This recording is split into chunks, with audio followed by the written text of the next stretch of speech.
wala pa rin nakitang ebidensya tungkol dyan sa mga DDS na tinatawag.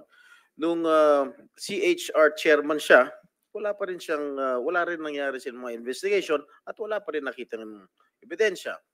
Nung secretary siya ng DOJ, which is a very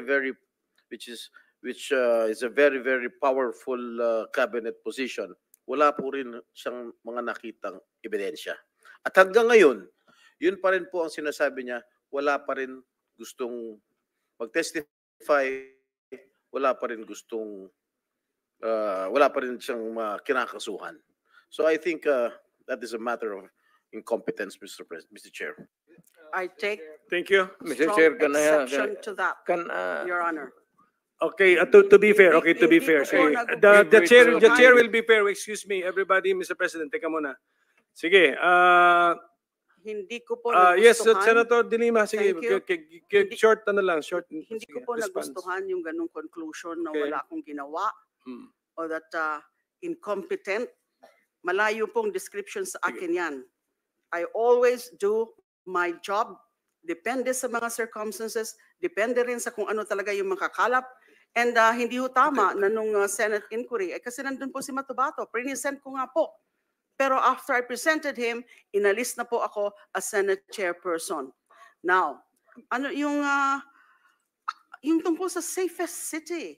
Ma'am, What let's what ma'am, exactly excuse me. is the standard? Can I stop you there? Wag na natin, let's not debate on the safest city. I mean, focus po tayo, no? A Philippine war on illegal drugs. So, anyway, opinion na po yun. There's no right and wrong opinion. Yes, Senator Risa. Salamat kaayo, Mr. Chair. Wag nating kalimutan, may bombshell na inamin ang dating presidente kanina.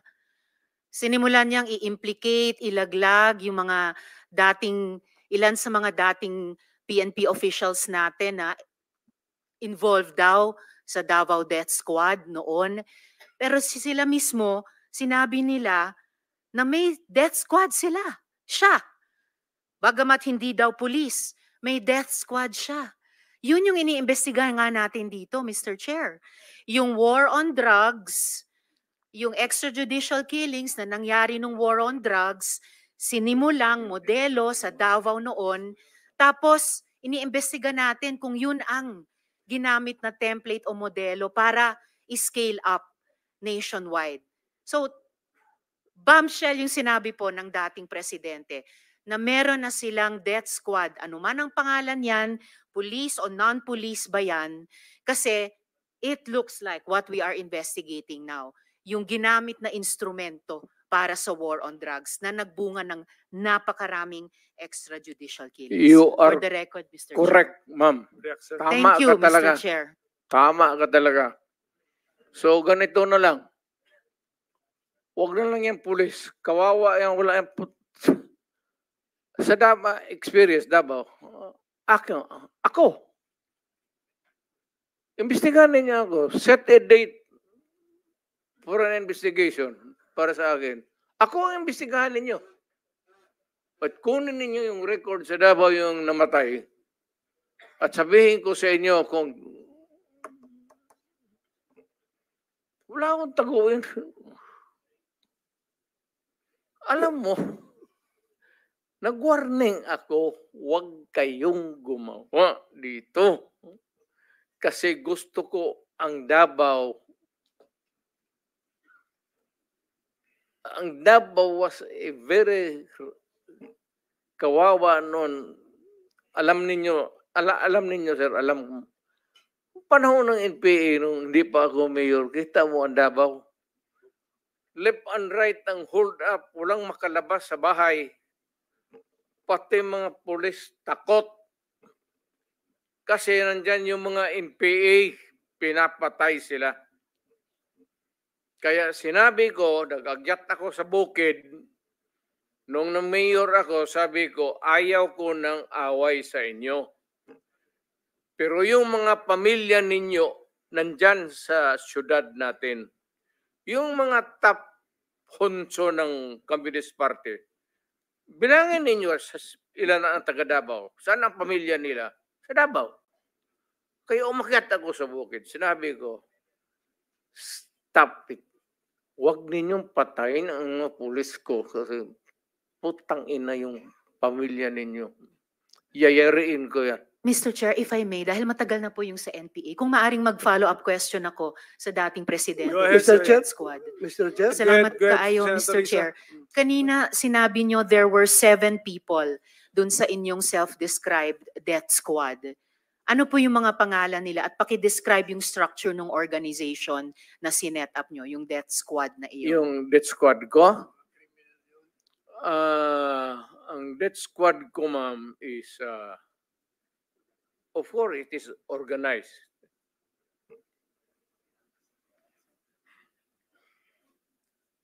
Hanggang dyan lang. Ano po yung structure ng organization na iyon? Against criminals. Hindi po, yun yung task siguro na binigay nyo. Pero anong structure ng death squad niya iyon? Structure against crime and criminals. Ibig sabihin,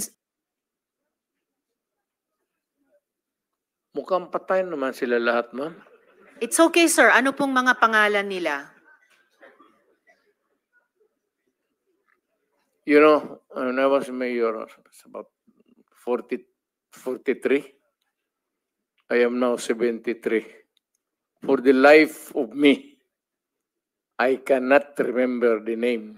And ano po yung structure nung 7 yon? Merong bang team leader, may 2 tenyente, then may 4 pa na tao? Ano po yung structure ng organization na iyon? I said I am 73 years old. Hindi ko nga alam kung bakit nandito ako kaharap mo. Sir, I'm sure alam nyo kung bakit kayo nandito. In fact, kayo po yung nagsalita ng pinakamarami sa resource persons. Well, May reward po ba yung 7 iyon sa death squad nyo? again, ma'am? May rewards po bang ibinibigay sa mga miyembro ng death squad nyo tuwing nakakapatay sila? Police? Police ba yung death squad nyo? Yung Yun ang allegations.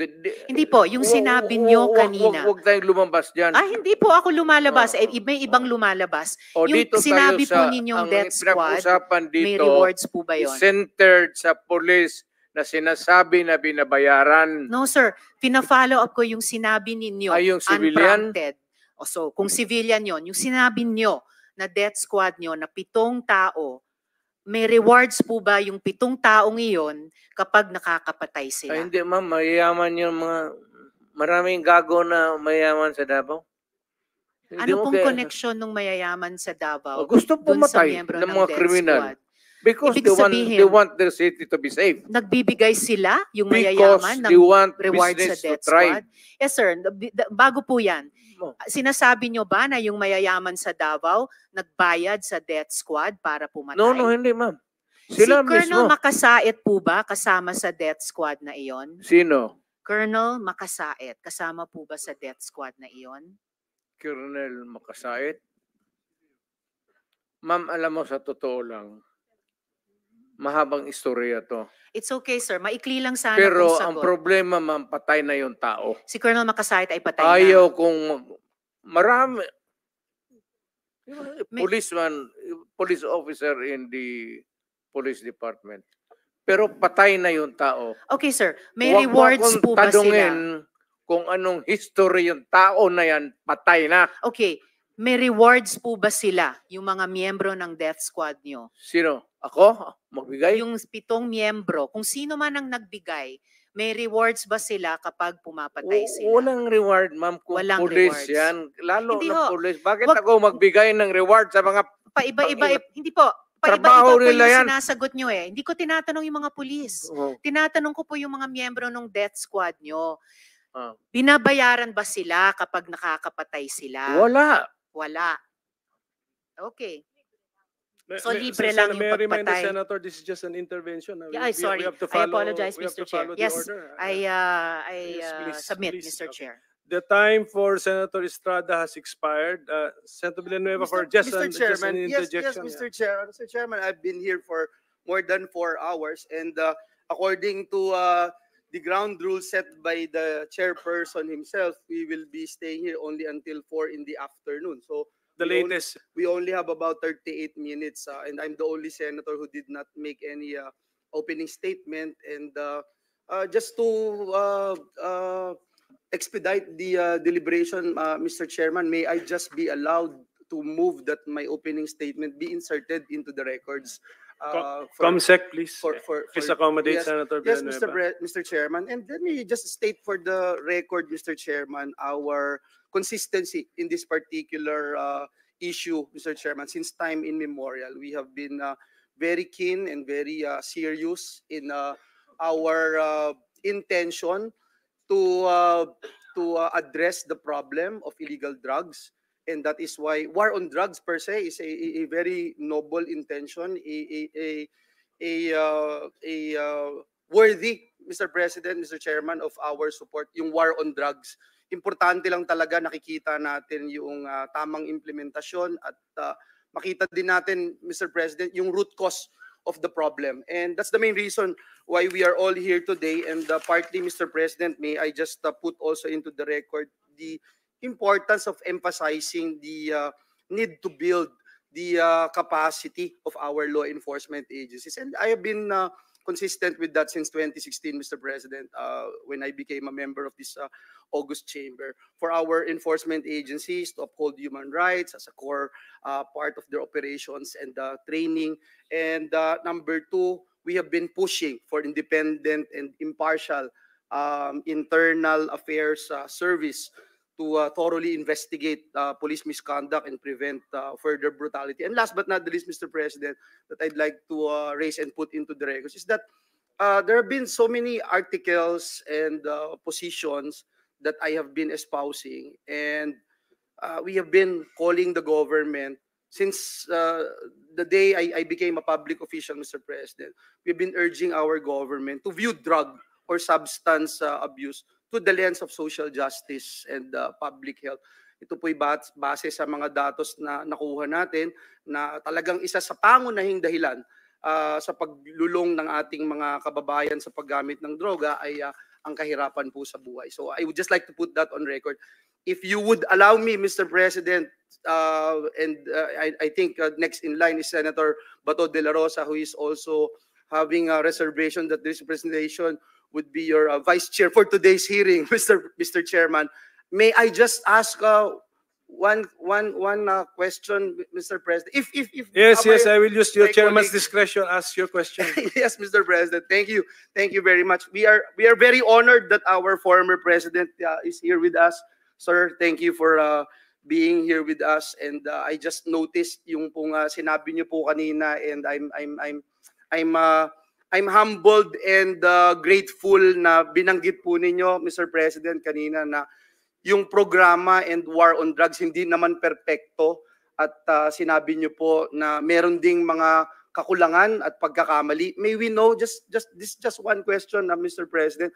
Kung kayo po yung tatanungin, Mr. President, ano po yung mga binabanggit niyo po kanina na hindi perpekto, may mga mali po, at ano po yung gusto niyong ibahagi sa amin bilang mga legislators to address these concerns, Mr. President?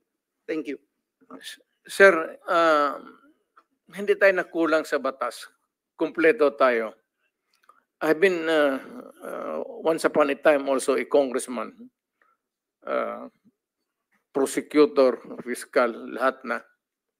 Dinaanan ko na lahat, sir. It is really the determination sa local officials. Alam mo kasi ang droga is a very dangerous. Kaya as we are talking now, hindi perpekto itong ating bayan. May mga mayor na nasa droga rin, na yumaman dahil sa droga. Makikita mo naman yan eh. Mag-mayor. Tapos, sabihin mo, pagdating dito sa Maynila, may bahay na, maganda. Hindi lang nakikita doon sa probinsya, pero pag nakikita mo dito, kasi makilala, mayor rin kasi ako eh. Makikita mo, magagandang kotse. Mercedes-Benz. Hindi nga ako nakahawak ng kotse na yan.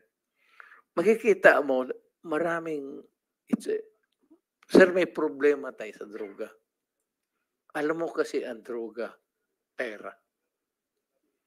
Madali, kaya pumasok lahat, pati pulis. Lahat, it permits the entire fabric of our society. We are talking here of extrajudicial killing, but there is more to it than you look beyond. Kasi it's not really in the killing. Madali yan, sir. Madaling isulbad. Only, sabihin lang ng presidente na sa mayor. Mayor, lahat kayo, tawagin mo mayor. Ginawa ko yan. Tawagin ko, tapos mag-isang order. Tawagin ko sa Malacanang noon. Kinulong ko. Tapos magsabi ako, ganito ang gusto ko. Kaya, pero ito ngayon, sir, maraming mayor na pumapasok sa droga. Kasi nga, pera. Kailangan nila ng pera para maganda yung buhay, para sa kanya, pati mga anak, pati looking forward to fund the next election to stay in power. Ganon ang kultura ng Pilipinas. Hindi lahat. Maraming mayor na matitino. Pero marami dyan pumapasok sa droga or they are on the take for the money. Kaya tignan mo lang, kung hindi doon sa kanilang probinsya, dito mo tignan sa Maynila. Kasi ako mayor, marami akong kilalang mayor. I cannot talk about the governors. Yung mayor lang, kasi may mayor, siligman kami. Kung makikita mo lang paglabas ng patatawag kami sa Malacanang, paglabasan niyan, tinitignan ko lang yung mga kotse lang nila. Mercedes-Benz.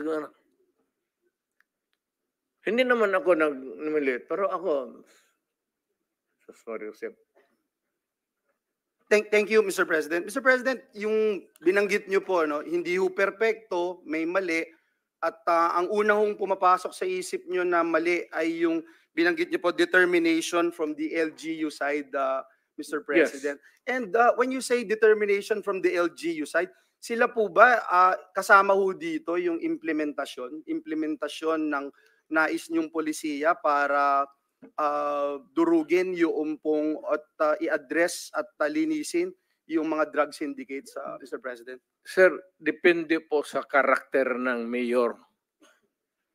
Kasi may mga mayor na, yung complacent, tapos ayaw ng always looking forward to re-election, ayaw ng gulo, ayaw magkakaroon ng problema. So itong mayor na kung gusto niya talaga mawala yung droga, ako noon, nung na-mayor ako, I was not looking toward a re-election. Wala sa isip ko yun. Ayan sila, si Bato. Nung nag-mayor ako, sabi ko, hindi ako interesado na ma-re-elected. Putang ina, magtrabaho tayong lahat. Ito ang gusto ko. Pati kayo mga pulis, putang, papatayin ko kayo litsi. Huwag ninyo akong...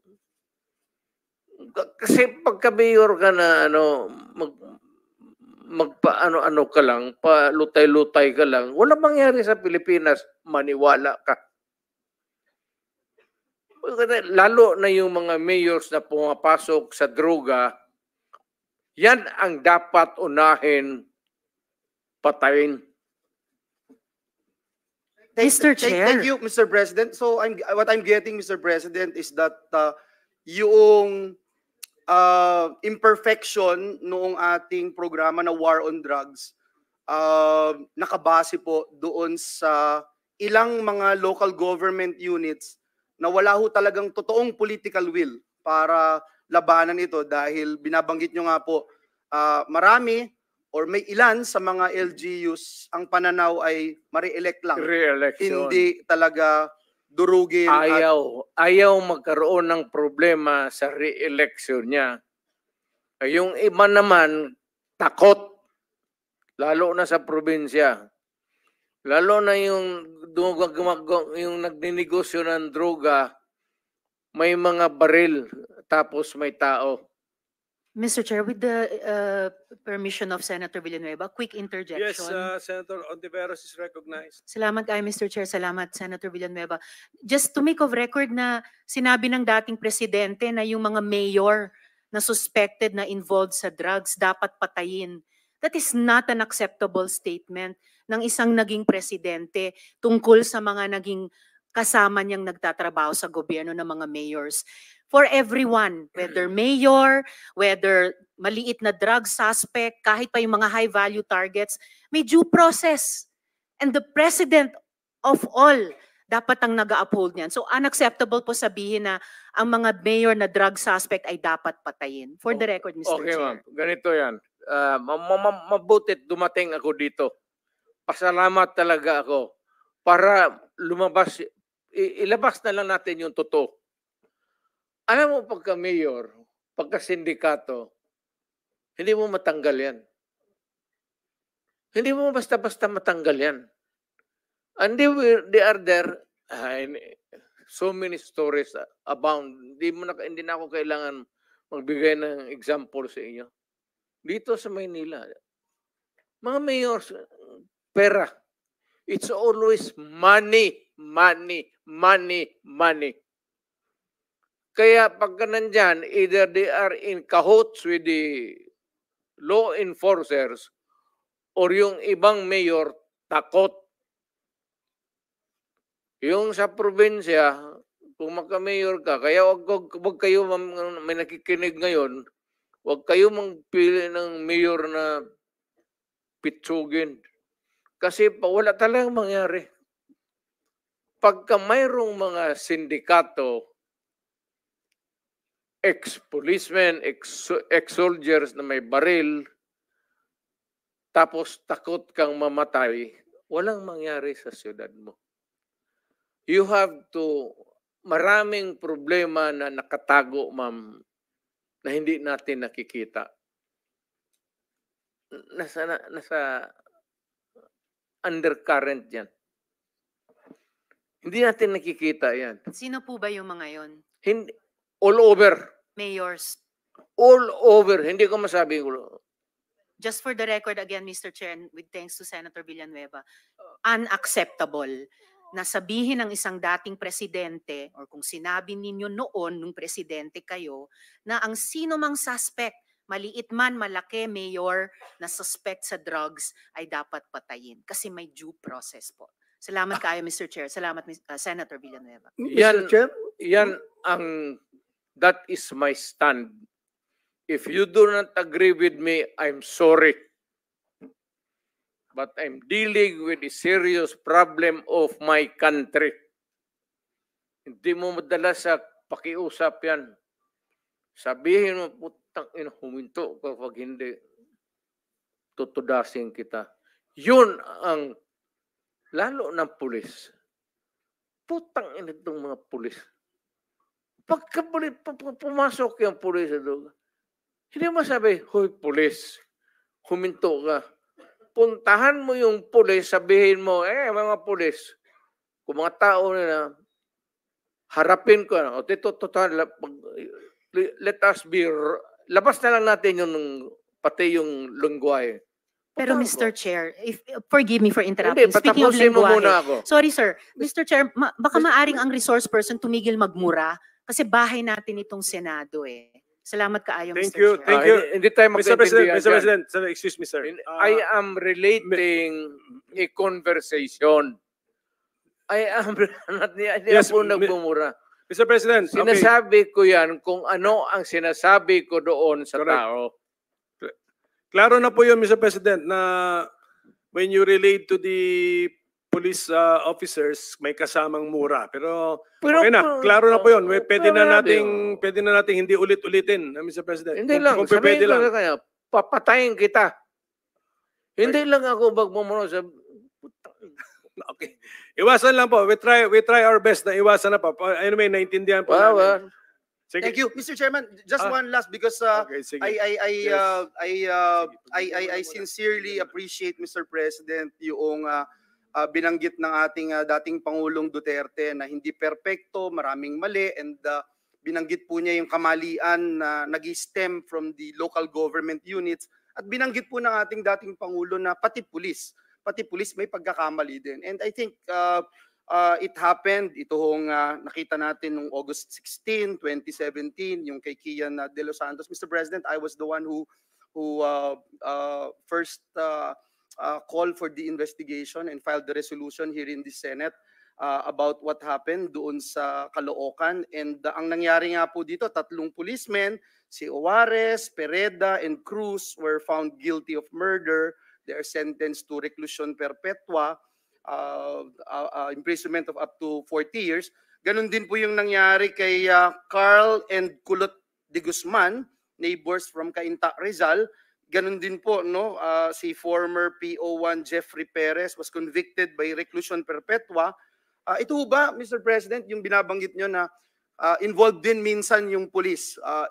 Ibig nyo po bang sabihin, yung mga pulis po na minsan gumagawa ng beyond doon sa dapat nilang tungkulin na gawin ay dahil sila rin ay involved sa droga? Correct. Mr. President. Correct.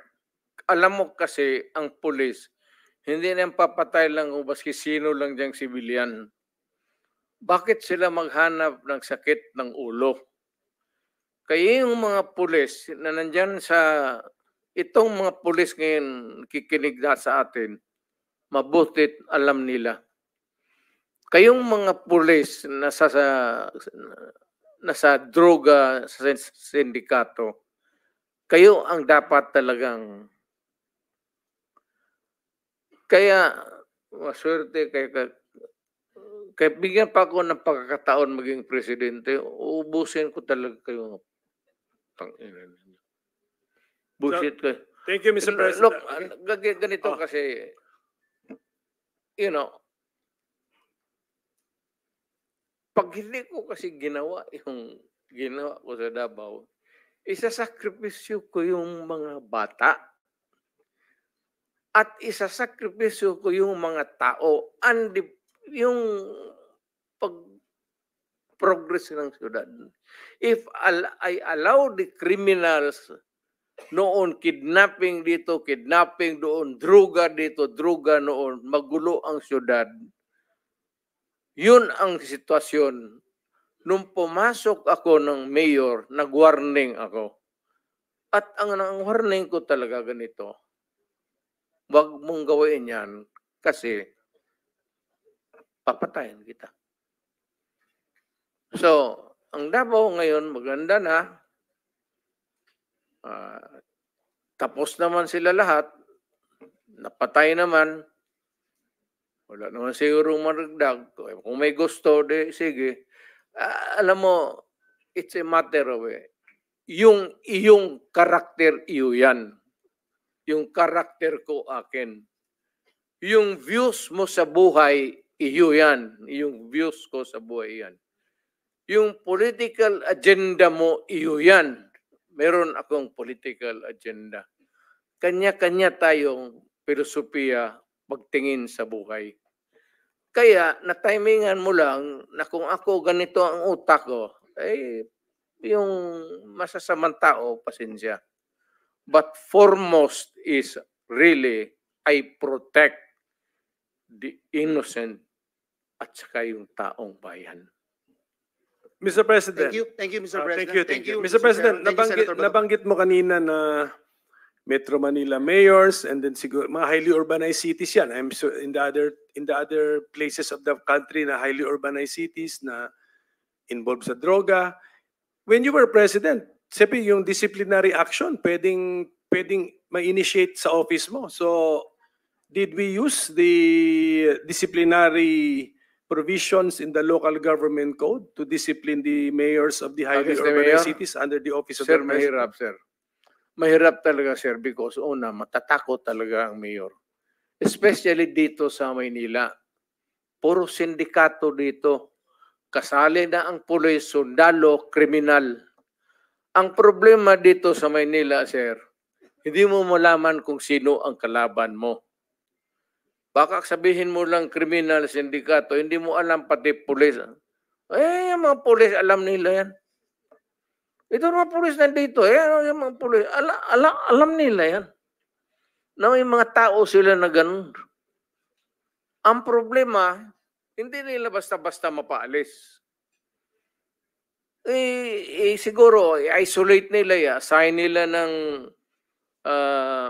duty na medyo mapalayo, but they can only do so much.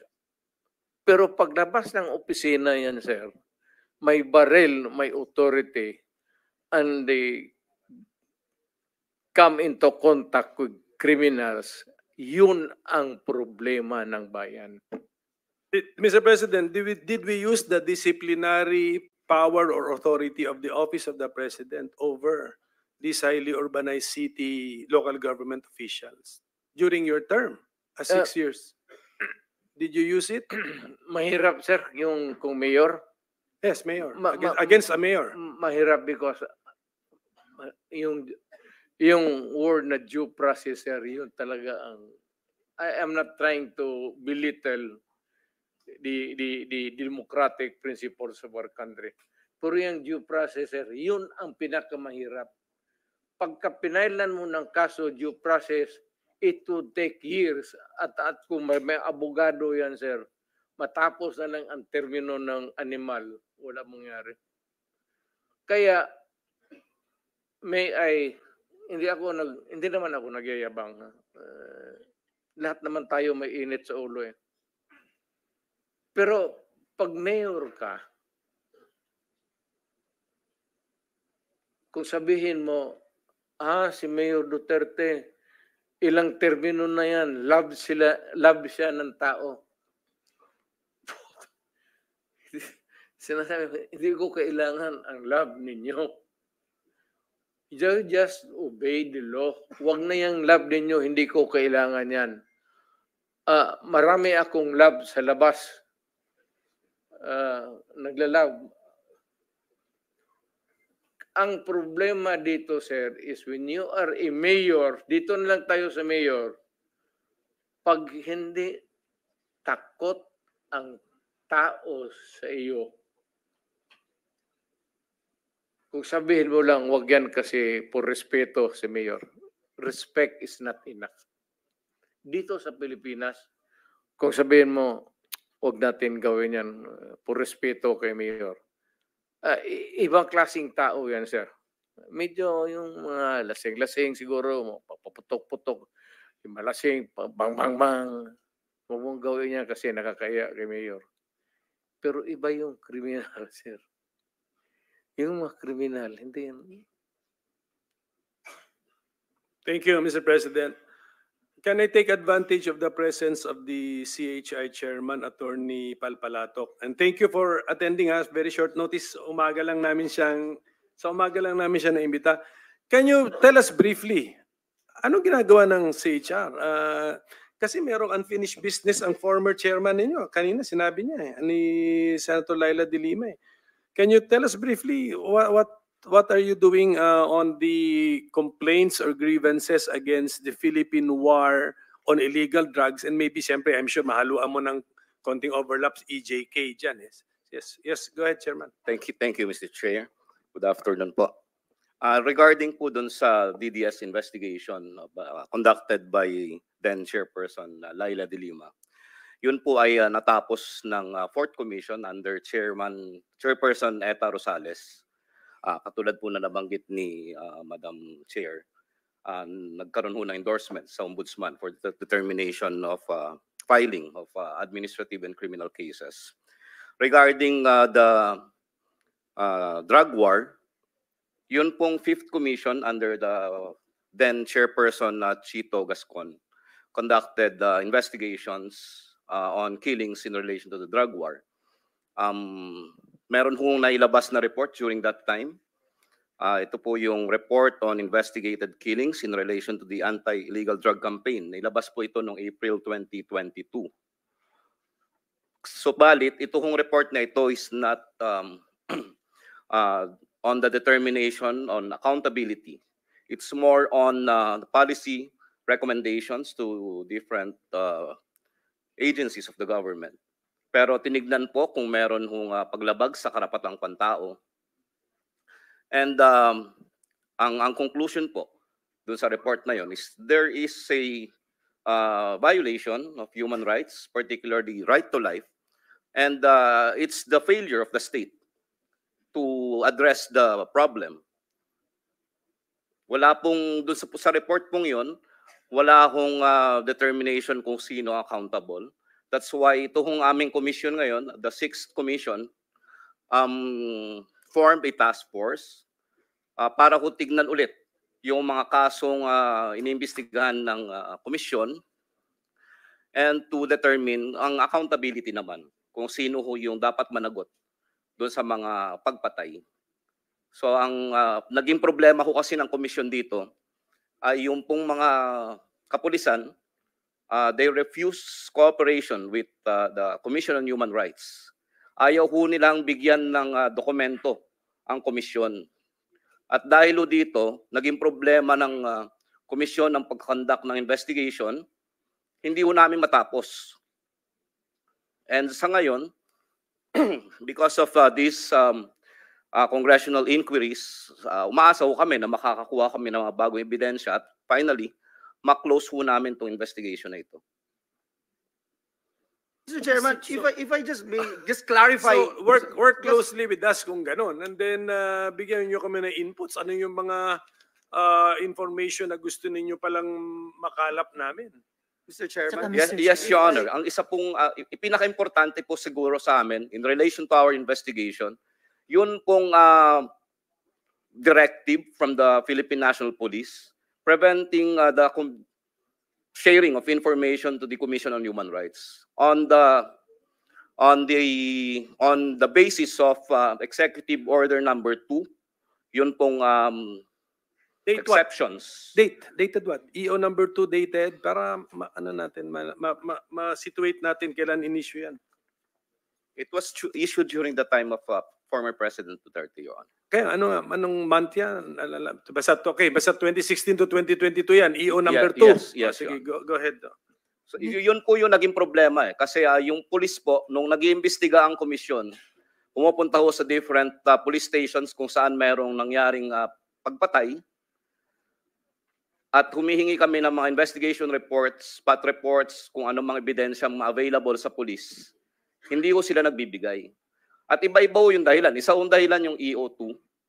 At ang iba pong dahilan, meron hong direktiba coming from the leadership of the PNP na pinagbabawalan makipag-ugnayan ng Commission on Human Rights. Kasama ho yung mga NGOs or human rights workers. Ano naman documentation nun? Nung direktiba from the leadership of the PNP, anong documentation? Meron hong sinasite na memorandum from the What PNP. is it? Can you identify the memorandum? Sir, may I be allowed? Hindi na siguro ako. Chairman, you will continue, ha? You will continue. We'll just allow the President to interject. Yes. Mabuti Yes, sir. itong napag-usapan na rin natin ang puro tayo Pilipino, sir. Pilipinas to. Dumaan ako, mayor, congressman, naging presidente ako. So, more or less, medyo kapa ko yung ano. But let me start by saying that talagang hardliner ako. Because siguro sa disiplina rin ng bata pa kami, yung nanay ko na pag nagkasala ka noon, talagang 5 oras ka dyan sa altar na kaganon. So, yung ano namin, kanya-kanya tayo ano, nung na mayor ako, gusto ko yung tama lang. At gusto ko protektahan yung pamilya ko, the city of Davao, yung mga tao, na huwag mong saktan. Kaya yung mga kriminal, na nag-warning na ako, tapos they persisted, lalo na sa droga. Alam mo, sir,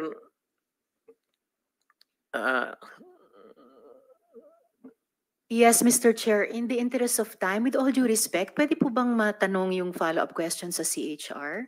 sige, sige. No, I'm asking Mr. Chair. Sige ako, ma'am. Yeah, Mr. President, sige, thank you for the input. Sige, can we continue with the chairman of the CHR?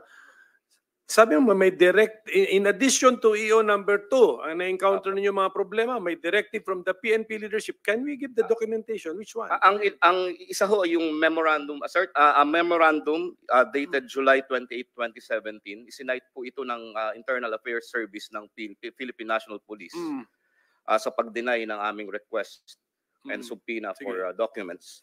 Meron din ho mga verbal instructions coming from the alleged superiors ng mga chief of police. Okay, are you encountering the same problems or reasons as of the moment when you want to find out what happened from the station? Sa ngayon po, kasi after the House of Representatives initiated the hearings on EJK, nagkaroon ho kami ng opportunity to speak up with the PNP Human Rights Affairs Office, and we brought up the issue. And we were hoping na magiging cooperative ang Philippine National Police this time. Kaya lang nung sumulat po kami, ganun pa rin po, ayaw pa rin nila mag-provide ng. Mr. Chairman, may I just ganun pa rin. Yan ang testimony mo yun sa atin. Ganun pa rin ngayon. Yes, Okay. yes, yeah. Mr. Chairman, I would just like to ask the report lang, Senator Batonov, just one quick interjection, because the chairperson of the Commission on Human Rights made mention na hindi kumpleto yung report. Is that correct? Because I have here with me a copy of that report, the 2022 report of the Commission on Human Rights, na nakalagay po dito yung mga drug killings. I am not sure, because it's concerning for this representation to hear that it is not a complete report. And while reading the report, and if I may, Mr. Chairman, this is just 3 sentences. Number 1, use of excessive and disproportionate force is evident in most cases where only 1 victim is involved versus 3 policemen. 2, 86% of those who obtained gunshot wounds were shot in the head or torso, indicating an intent to kill.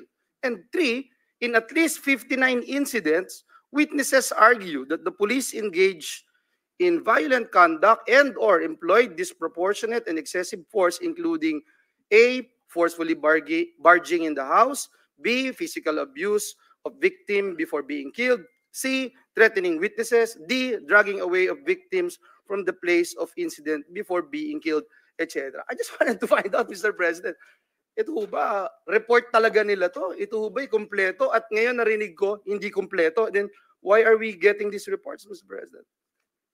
Thank you, Mr. Chairman. Apo, to respond, yun pong report na binabanggit, tama po kayo, this was officially released noong April 2022 by the previous commission. Kaya ko po nabanggit na hindi siya kumpleto because this is only a report on the sampling made by the commission. Kung titignan po ninyo, ang total number of cases that were investigated by the commission is around 3,790. Pero po yung subject ng itong report nito is around 882 cases lamang po. At dahil po, kaya po nagkaroon ng sampling lamang dahil nga ho yung difficulties in the conduct of investigation. And out of the sampling made, nagkaroon ho sila ng analysis and they came up with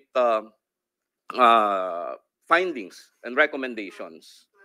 Kaya nga nakita rin po namin, pag-assume namin sa office, na kailangan pa ituloy yung investigation kasi nga ang karamihan sa most of the recommendations contained in the report are only policy recommendations. So pag magpasa ng measure, how the police should do their work, pero wala hong determination as to the violation committed by respective individuals. Wala pa pong ganun eh. Kaya nga ho ngayon, ang commission, we form a task force again to look into these cases and determine accountability and hopefully come up with a recommendation to the relevant government agencies. And you have a time frame for that? Time frame? Wala pa ho kami na-set na time frame kasi Thank you. nagsimula lang Thank you, kami. Mr. Chairman. Thank you, Senator Bato. Mr. Thank Chair, you, Mr. one Chair. interjection. Senator Bato de la Rosa. I just would like to correct the chairman of the Commission on Human Rights about his statement that the PNP continues to deny documents or refuse to cooperate with any investigation being made by the Commission. I would like to cite to you, this is a news item from Inquirer.net in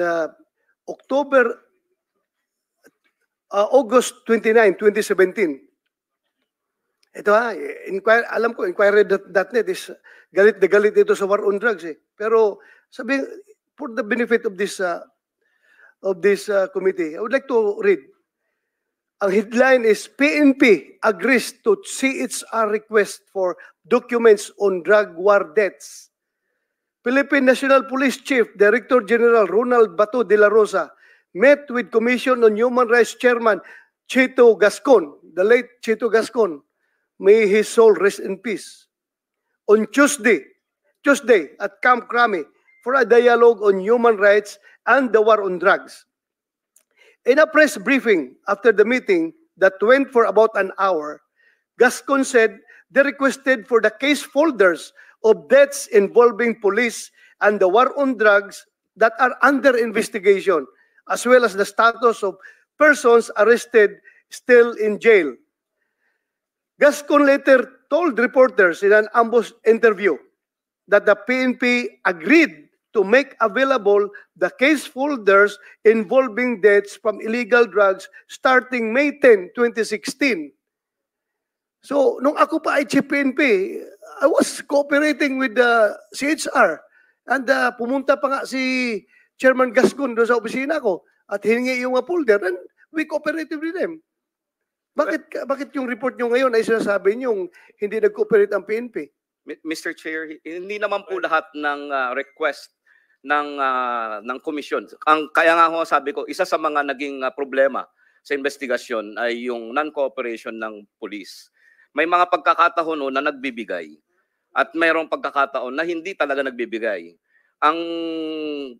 At tinanong niyo ho kami ngayon. Siguro mas maganda kasi nag-uusap naman kami, no? Chief to chief.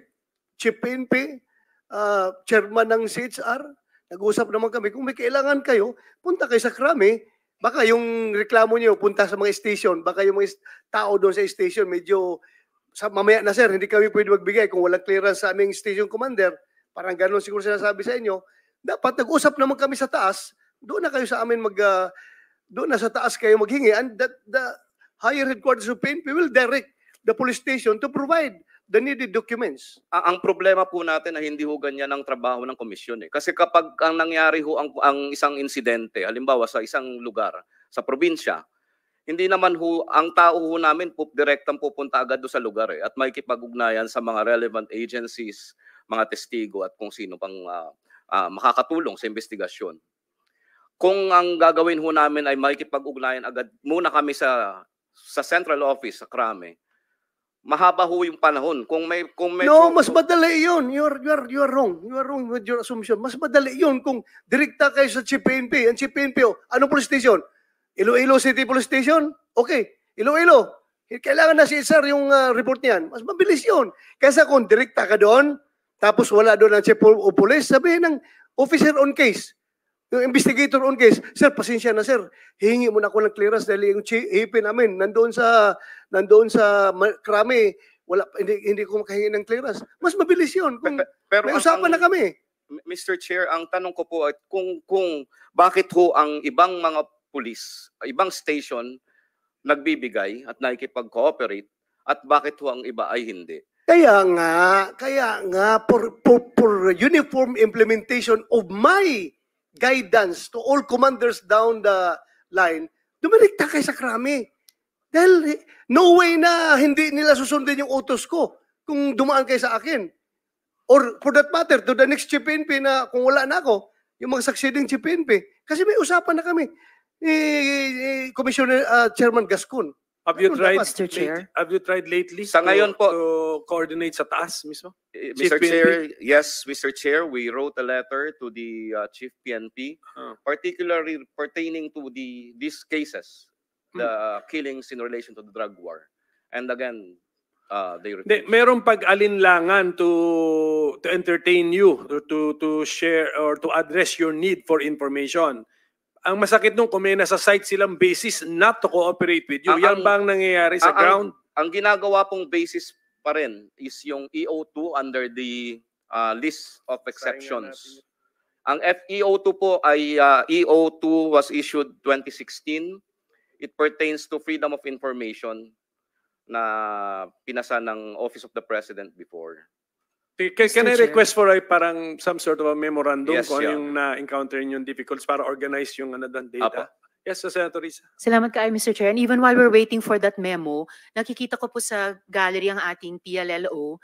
Baka pwede na pong, if the chair allows, pwede na pong i-explore ng PLLO, ma-rescind o kung yung, ano yung tamang term, ma-rescind ng OP, ang Executive Order 2, and kung pwedeng ma-inform ang komite ng CHR, ano naman yung sinasite na issuances ng PNP National Headquarters sa Krame na basis for any of the police stations refusing to cooperate para matanggal na rin ang agam-agam ng lahat, klaro sa lahat na at the level of PNP National Headquarters, at the level of OP, the way is clear, and in fact, better kung pwedeng i-authorize ng OP or i-authorize ng PNP National Headquarters yung full untrammeled cooperation sa CHR, Mr. Chair. Thank you. Basta kami, willing to act kami, but we want yung real life ground level ninyo, experience ng CHR. Okay. So okay, Yes, next in line to ask questions. And I Mr. hope- Chair, Mr. President. Yes. kunti lang, total. Go ahead. Paminsan-minsan lang to.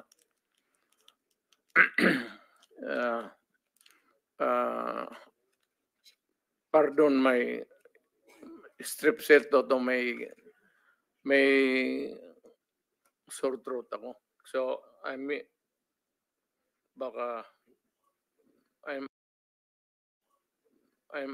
do not mean to be disrespectful. Hey, go ahead, sir. Go ahead. Makati na yung strep cell to may.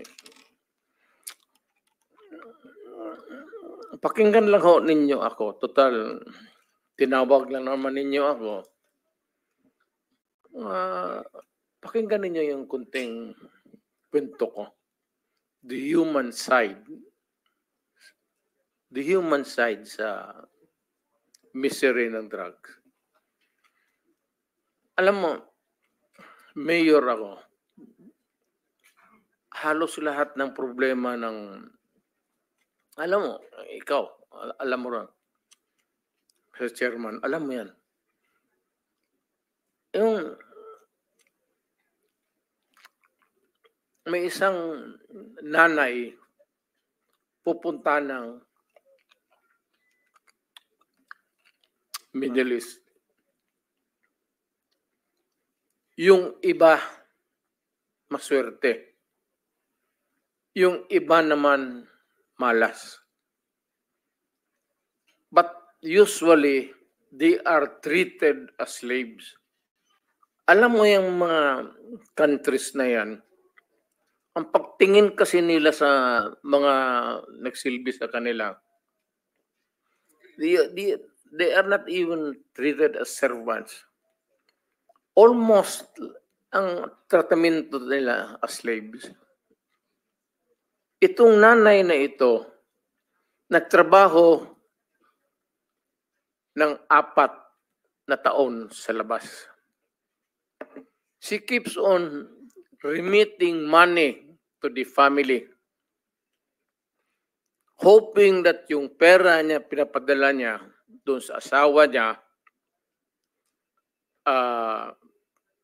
maibigay doon sa mga anak para sa pag-aral ng mga bata at for the upkeep. Ang isang experience ko, ang nanay na talagang humiga dyan sa harap o sa sahig sa City Hall in total desperation related to may kung ano ang nangyari. Pero marami na akong naririnig na ganito at alam ko sa inyo, alam ko ganun rin. Ito minsan sila inaabuso.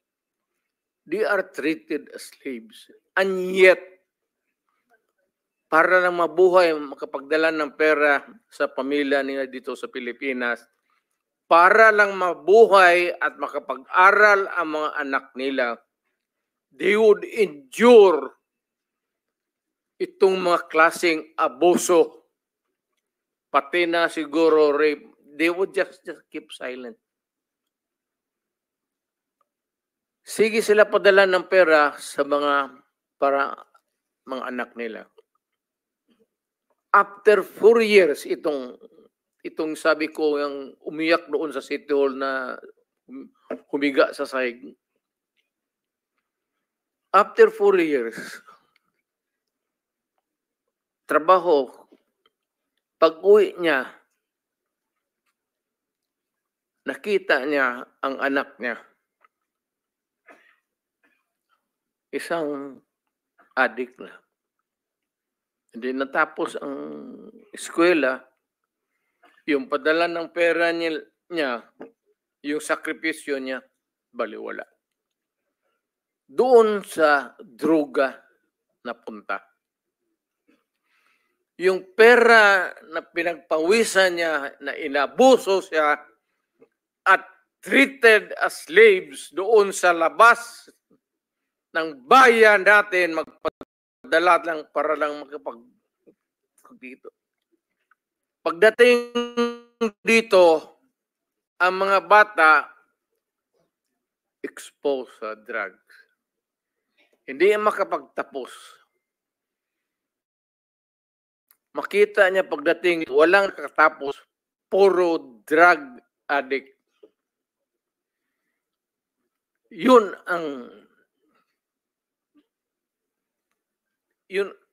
kaya yung outburst ko minsan, marinig ninyo dito or outside.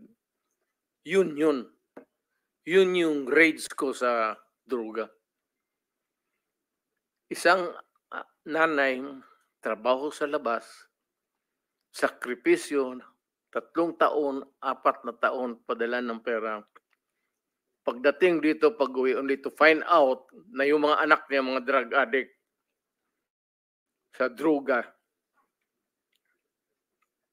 walang nakatapos at napurnada ang pawis niya. Yung Mr. Chair. humiga siya dyan sa sahig, dyan sa City Hall, nag-iyak. Humiga siya sa sahig, nag-iyak siya. Sabi niya, Mayor, paano ito? Sabi niya, gusto niya na ako ang magbigay ng relief ng grievance niya. May reklamo siya sa akin mismo dito sa mayor. Hindi siya nagpunta ng pulis sa akin. Mr. Ganun Chair, sa probinsya diretso yan sa mayor. Mayor, ganito ang nangyari.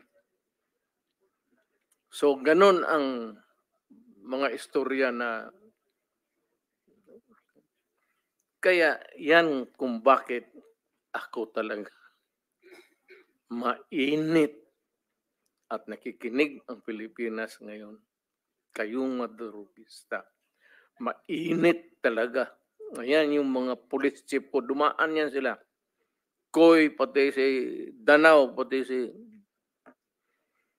Alam nila yan. Mainit talaga ako sa droga.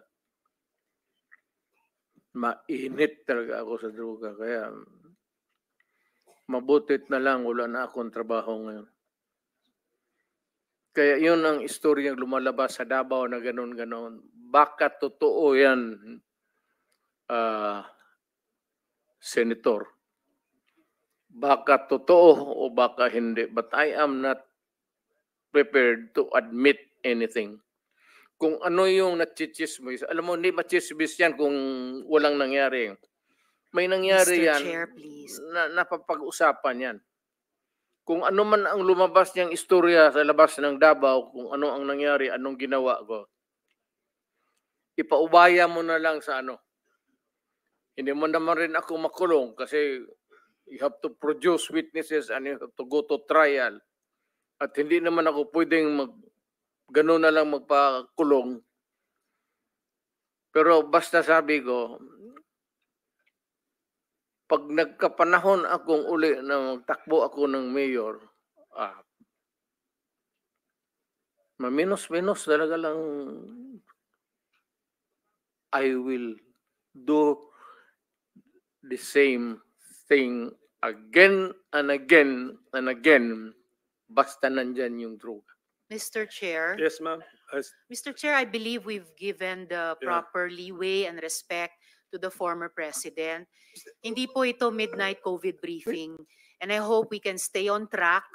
Hindi po natin pinag-uusapan kung mali ang droga. Pinag-uusapan po natin kung yung polisiya, naging polisiya nyo. Mr. tungkol Chair, doon. if I may. Salamat Sige, tayo, it's Mr. Chair. actually the turn of Senator Bato, and let's give him 10 minutes of uninterrupted time to ask questions. Okay, sandali mo naman. Before my time starts, Mr. President, Mr. Chairman. May I just be clear on this? Yung ano yung lumalabas sa karakter ko, yung policy ko, yun na yung experience ko, kaya lumalabas yung sa utak ko, pati bunganga ko. Yun na yung galit ko. Galit talaga ako sa droga, sasabihin ko sa inyo. Mainit ako. Thank you. Thank you, Mr. President. Lahat tayo, we are all the product of our own experiences. Tama. Sige, Senator Bato, you have the floor. Yeah, thank you, Mr. Chair. I just would like to remind our colleagues, Mr. Chair, if I may, that we invited the former president to listen to him. Sana kung magsalita siya, bigyan na naman natin ng time dahil pumunta siya dito eh. Si Senator De Lima kanina, kabahaba na sinasabi. I never interrupted her. Kahit anong sinasabi ng mahaba. But, itong ating nag-raise pa nga ng hand yan kasi gusto niya magsalita. Sana, hintayin natin matapos. Huwag natin i-interrupt, Mr. Chair. Yun lang po. Nagpapalabas na ako ng aking observation. Salamat, salamat sa Senator. Pero yun, nasabi ko na rin, nalabas ko na yung galit ko. It's really a rage dito sa anak lang rin ako ng mahirap eh. Dumating kami ng Davao na we have to hack. Puro kahoy pa yan. We have to clear the forest para makapusto kami. Kaya dumaan ako dyan sa yung boulevard na yan. You will be familiar because you're from Mindanao. Diyan kami nakatira sa nagkarinderya ang nanay ko noon nung dumating kami sa kaya nakita ko yung hirap ng lalo na sabi ko yung nanay na lumabas, nagtrabaho, padala ng pera, tapos yung pera niya nandoon sa droga. Thank you, sir. I'm sorry, but tapos na ako. Nailabas ko na. Sige. Salamat. Hindi na ako magano. Ito for the information, si Colonel Grijaldo, ayan, you're a witness requested by Senator Bato. Sino pa ba? Mga PNP. Karamat, you're requested by Senator Bato. Pero klaruhin ko lang kay Dr. Liabres and Mr. Kevin Bumagat, you're requested by Senator Bongo. Okay, so relax lang po kayo dyan. Sige, go ahead, Senator Bato. You have the floor. Yes, sir. Thank you. Thank you, Mr. Chair. Mr. Chair, just would like to ask the former president if kasama ba sa sinasabi niya na Davao Death Squad. Kasi alam ko, magaling ito si Mayor pa sa noon, magaling ito sa Saywar eh. Yung meron siyang abilidad wherein yung mga kriminal, pwede niya ma-encourage magbabarilan na magpapatayan yung mga kriminal. Kasama ba yung mga former mga criminal mayor na Mr. President na may turing mo na yun na rin kinukonsider mong death squad as a for euphemism. Sinasabi mo lang death squad yung mga criminal na or killing each other. Magtanim ko lang ng intriga. Intriga ang ginagawa mo, kaya sila nagbabarailan. Diyan ako mahusay. Magtanim, kaya ako na presidente. Na presidente ako sa intriga. Magtanim ka lang ng intriga dito, intriga doon. Alam mo, utusan mo lang ito, gawin mo to, tapos magputok yan. And that would start the war. Hindi naman kailangan na, ilang kayo na dumaan, Danao, Koy, pati Archie Gambo. May inutos ba ako sa inyo na talian mo ang tao, patayin mo? Ngayon, sabihin mo sa kanila ngayon. Nandito na tayo kasi yun ang ano sa akin extrajudicial killing. May inutos ba ako sa inyo ni minsan na patayin yung kriminal na nakatali dyan o nakahiga? Tell the people now, bago tayo mamatay. Ikaw, kaya tayo umiiwas Pero Mr. President, I would like to make it clear na meron akong napatay sa Davao in a legitimate encounter alam ko. because you instructed me to operate against these people. Kaya napatay namin yung tao na yon, mga kalaban na yon. Ilabas na lang natin yung Legitimate operation, Mr. President. That was a legitimate operation. Ilabas na lang Hostage natin taking, yung Mr. President. Hostage taking. Karnaper. Marami ko napatay. Kidnapper. Doon sa bangko. Na doon nag-withdraw pa ng pera sa bangko. Sabi mo sa akin, Bato, siguruhin mo yung mga kriminal na yan, dinala nila dito yung kidnap victim dito sa sa Davao at dito pa mag-withdraw ng pera, siguruhin mo na mahuli ninyo yan. Pag lumaban, you know what to do. That's your word. True enough. Patay yung mga kidnapper, Mr. President. Nandoon ako. Yeah, because ayaw mong may mga kriminal na papasok sa ating syudad. Bigo mo po, kidnapin mo yung babae, dalhin mo sa Cotabato, Patayin. tapos ibalik mo sa Davao, kakain ka pa doon sa bahay ng papadutuin mo pa yung in-check doon sa tapos pagbaba nila, nandun ako na yan sila. Sabi ko, patayin ninyo yan. And Mr. President, I would like to remind Mr. Chairman that if you are going to review yung mga media interview ko sa Davao, there were many times na sinabi ko sa media ng Davao, pag mayroong patay at nagresponde ako doon, sabi nila pinatay daw ng Davao Death Squad. Openly sinasabi ko, kayo mga Death Squad dyan, kung sino-sino yung nagpa-Death Squad dyan, magaling lang kayo pumatay ng walang kalaban-laban. Andito ako. Ako si Colonel Bato. Kung gusto ninyo ng barilan, dito kayo sa akin at lalaban ako sa inyo. Kung sino yan nagpa-Death Squad na yan.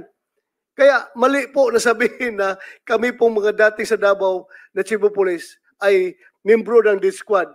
Siguro, Senator Risa was not listening to the answer of General Danao. Mr. Nung Chair, I sinabi was niya listening. It was the former president who said na ang mga PNP ang death squad. I not me. declare a suspension.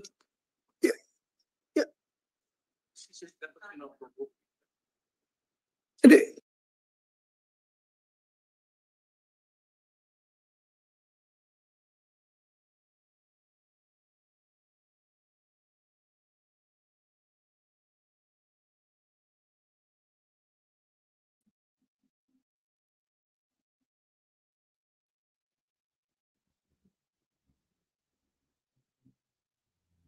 Ay, naku talaga, bakit ganun tong si Bato? Siyempre, himod tumbong kay Digong.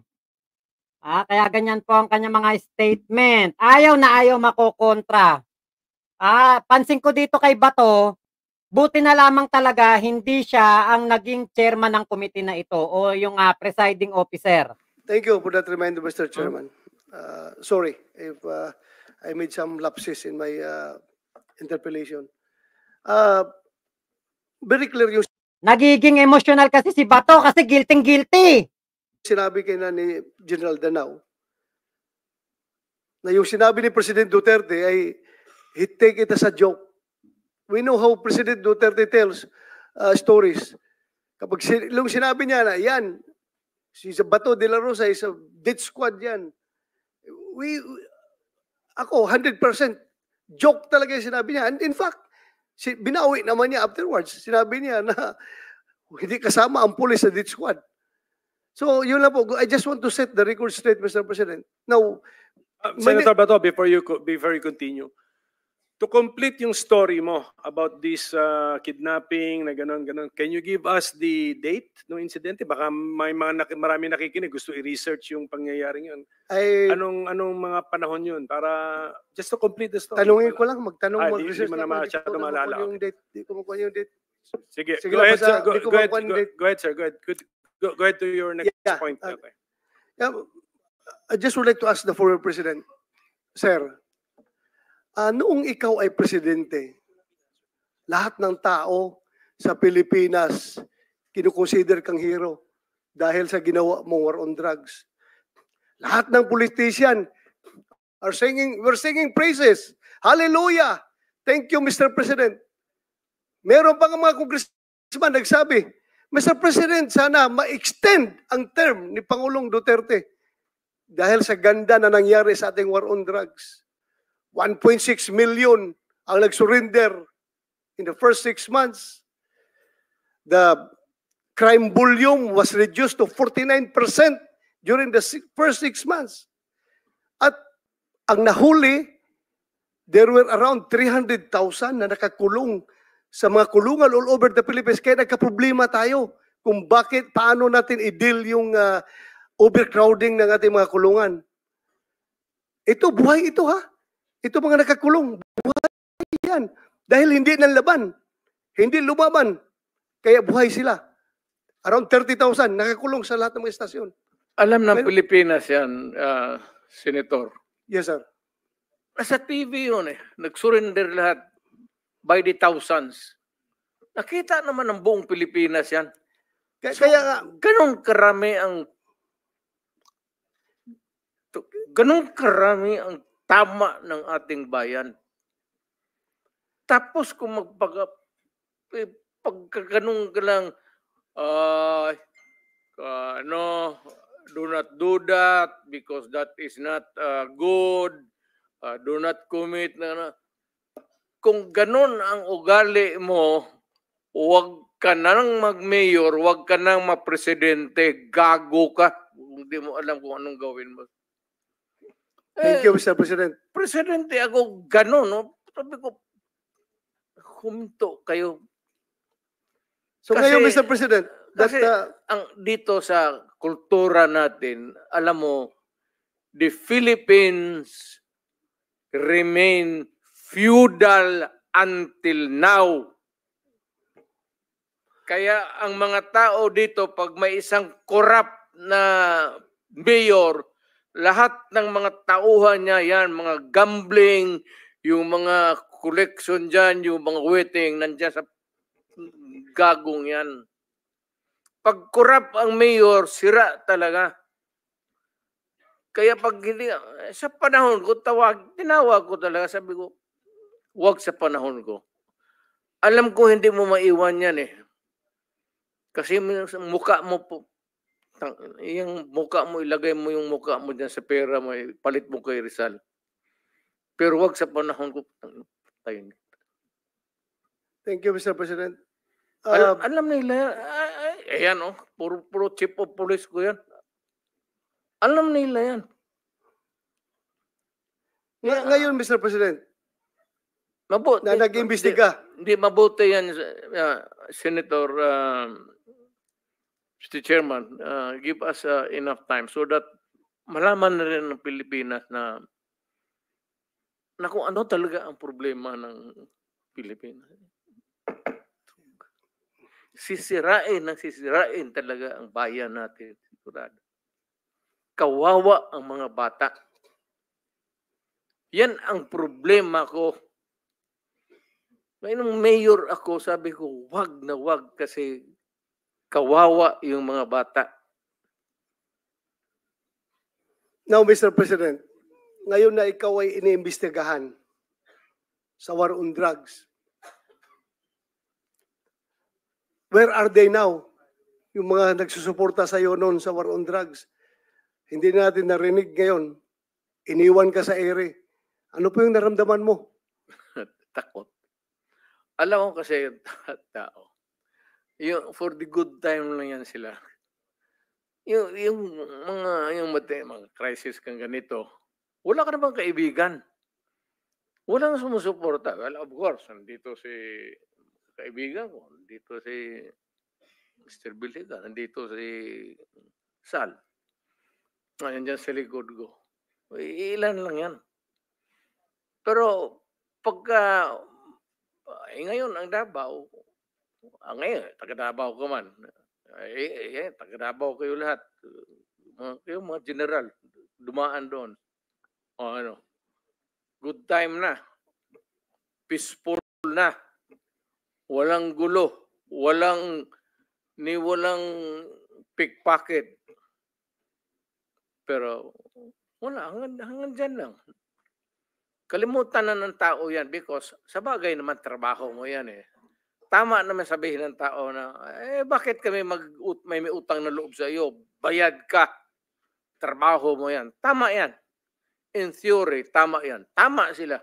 Kayong mga pulis. Ikaw. Pati ako. Pero yung dapat lang ng malaman na yung pagiging mayor ko, pagiging talagang presidente, dinibdib ko yan. Wala akong agenda. Wala akong dinagdag na baski isang poste sa bahay ko. Wala akong bagong kotse. Hindi ako nakatikim ng Mercedes-Benz. Dinibdib ko talaga ang trabaho ko para sa bayan ko. Ayaw ko maging hero. Kasi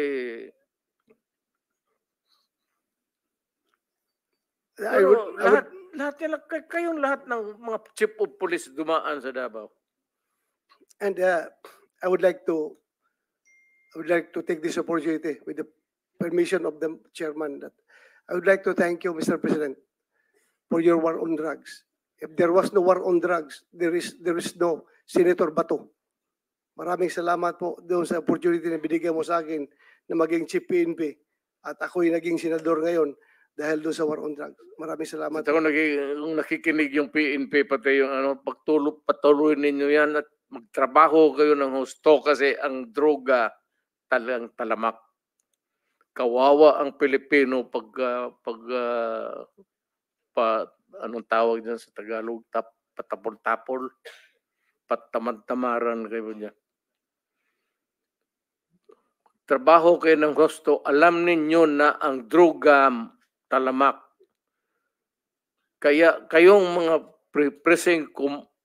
presinto, yung area of jurisdiction mo, pag mandyan pa yung droga, umalis ka. Kung chief of police ka ng syudad, pag may droga at hindi mo kayang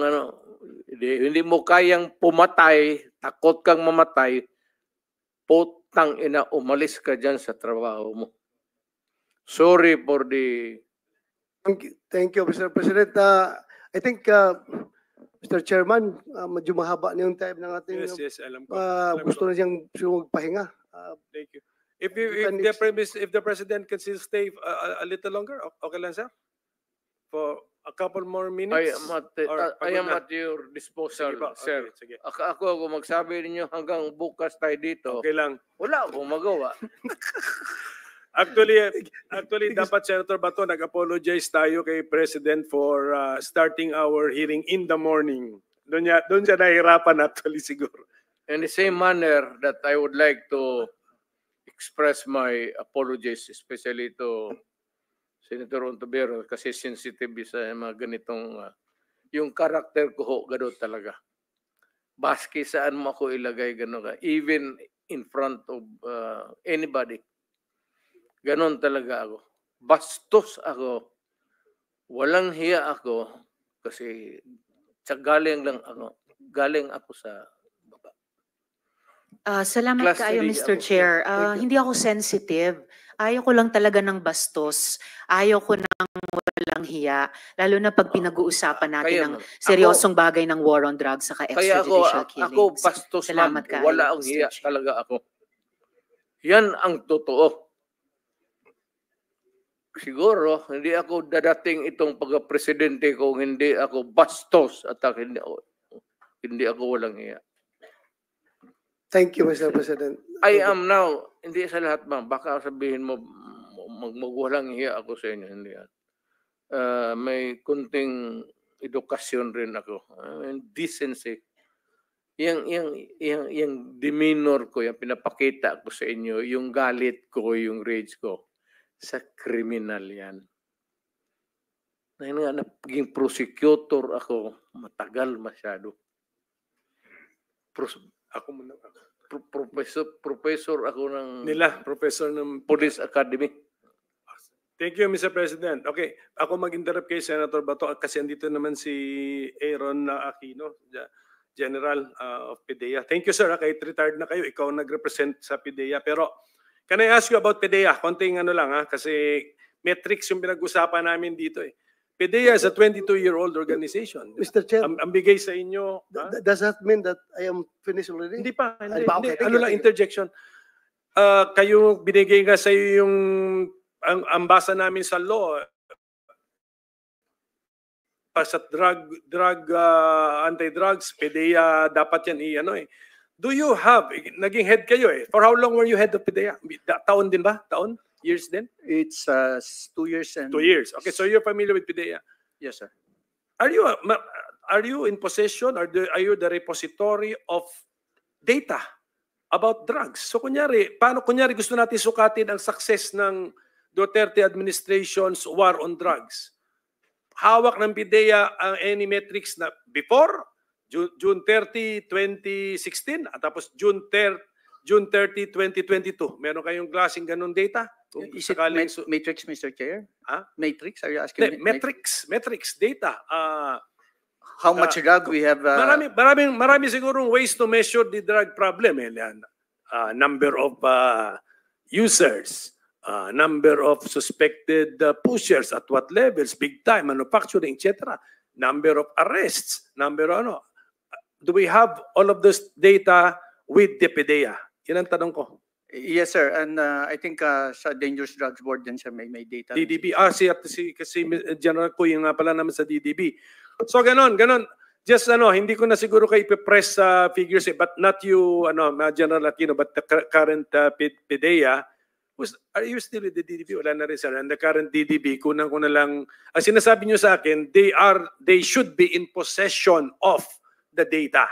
That's what you're telling me. Yes, So, Mr. Chair. okay, we will require them to submit. Kasi ang katanungan, marami rin nagtatanong is, ano ba yun? How successful was it? Pero we have to use some objective metric. Hindi pwedeng, siyempre, kung subjective, puro praises o puro criticism naman. So, mag-isip kami ng metric na how to measure a success or failure in the war against drugs. Sir, Mr. President, sige. Senator, may I be allowed additional moments? Alam mo itong war of itong PIDEA, hindi man sabihin inutil. Pero kung yung PIDEA, ang asahan mo to fight drug, patay ang Pilipinas. Take it from me. Galing ako sa taas presidency. Galing ako mayor, congressman. Hindi kaya ng PIDEA. Hindi nga niya alam sino yung mga diyan sa palibot dito sa Batasan, sino yung mga drugista diyan sa Police talaga yan. Police. Ang sekreto niyan is mayor, pati police at barangay captains. Yun lang yun. Yun ang kailangan mo. Huwag na yan generals. Pulis, kapitan, pulis, barangay. Yan. Well, generals, malayo masyado yan. Anak ng puta. Sorry. Wala yan. Hindi, you cannot solve the problem. Nandito na lang rin tayo pag-usapan natin what's the best approach to. The best approach really is dito sa baba. Barangay captain, tapos yung mga mayors, dapat nilang pukpukin talaga. Pag ang isang mayor, pag sinabi niya na walang droga dito sa syudad ko, hindi naman ako nagyayabang. Ay, pupunta naman kayo ng Davao kung gusto ninyo. Meron kayo. Pero pag sinabi ko, dito sa Davao, walang droga, wala talagang droga. Mr. Ilang police chief dyan. Ayan, si Gamboa, Danau, pati ito, dumaan si Koy. Pag sinabi ko sa kanila, walang droga, kayo ang sabi ko, ipapakaw ko talaga sila sa cross. Nagpagawa ako ng cross dyan sa nilagay ko sa barak sa likod. Ipapako ko yung police director dyan na pagka may trabaho ninyo yan eh. Yes, sir. Thank you, Mr. Chair. Yes, Senator Bato, you have the floor again. Sige. One interjection Pwede bang lang, if I may, papahingahin Mr. mo natin Chair. si President Duterte and I will proceed to Senator Bato, Colonel Hector Grijaldo. With your permission, pero kung ayaw mo, okay lang. Ano yun yung Senator Risa wants to interject. Okay lang, with your permission. Pwedeng hindi.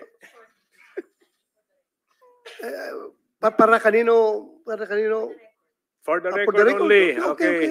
With the permission, Sir Bato, go ahead. Dagan salamat, Mr. Chair ug Senator De La Rosa. For the record lang, in fairness sa PIDEA, Philippine Drug Enforcement Agency is the lead anti-drug law enforcement agency responsible for preventing, investigating, and combating any dangerous drugs, controlled precursors, and essential chemicals within the Philippines. So, tigilin na po natin yung pagsisira at paninira sa mga Hindi ba institusyon. paninira? Ma'am, because we need- sinasabi ko, para sabihin kulang.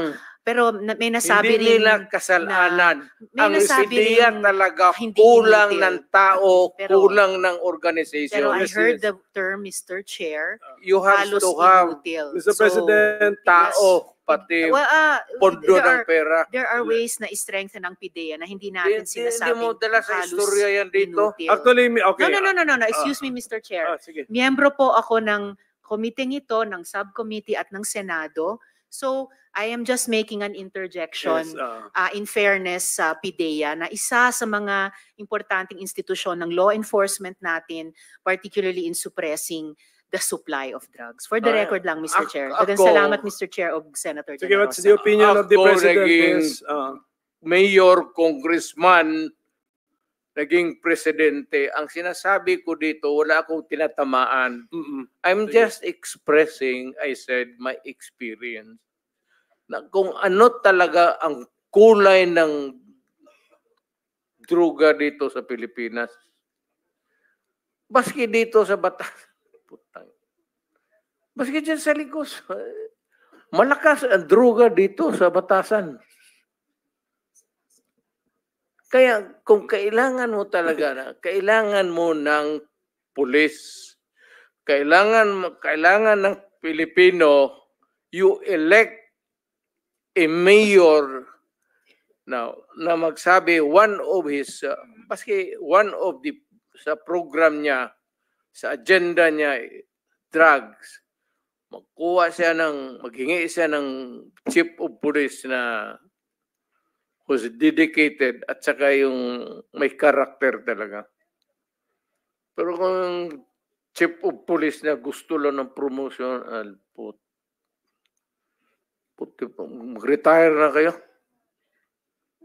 Yes, Mr. Thank you. Chair. Thank you, Mr. President Bato. I will confirm na yung in aid of legislation part ng ating hearing, isa yun na lumalabas nga yung PIDEA, yung law creating the PIDEA, manpower, budget, etc. So Palakasin ninyo, sir. Yes, sir. Yes, sir. Kaya nga, isa yan. I will confirm it na yan ang isa sa mga initial kaagad na lumalabas na in aid of legislation na ideas. Yung PIDEA, pinasa lahat ng drug dyan, pero kaya ba? Yan. Nakuha natin ng feedback sa Presidente. So, Kulang. yes, sir. Yes, sir. Ayun, isa yun sa ano. Ipapalabas natin yan sa future hearings. Ano ba ang sitwasyon ng PIDEA? Si PIDEG, bakit na-revive si PIDEG? NARCOM kayo dati yata pagkaalam ko, if I remember it correctly, NARCOM, inalis natin by policy of law, pero rene-revive, it's now PIDEG under PNP. Sige, I'll now recognize Senator Bato for his Thank you, his interpellation. Thank you, Mr. Chairman. Alam mo kung ang problema ng droga ay napakababa na level lang, siguro kaya ng PDEA kontrolin. But before we came into office, President Duterte at ako naging chief PNP, sobrang talamak ng droga. Everywhere, anywhere, buong Pilipinas, kalat ang droga. Kaya, what can PDEA do? They are only 2,000 plus. Ang PNP, 200,000 plus ang PNP. Kaya kinakailangang immobilize ni Pangulong Duterte yung PNP because ang PNP everywhere in the Philippines up to the barangay level may police doon. Kaya ginamit ang PNP para mag-wage ng war on drugs.